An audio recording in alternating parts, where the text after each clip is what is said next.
Okay, so let's begin with the data set. So that's how our data set actually looks like. It has 4 columns and 5 rows. Now to pivot in one column,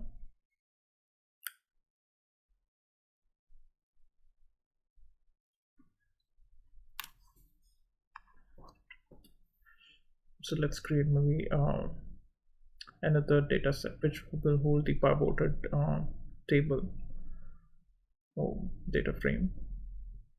So we specified pivot table method here, and data we have taken as data set 1. If you press the shift plus tab, you can see the arguments that you can take in this method.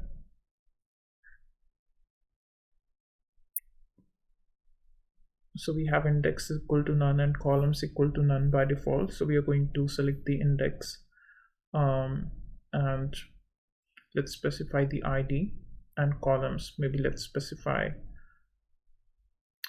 year.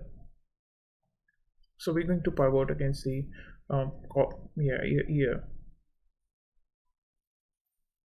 So that's how a pivoted dataset resultant looks like.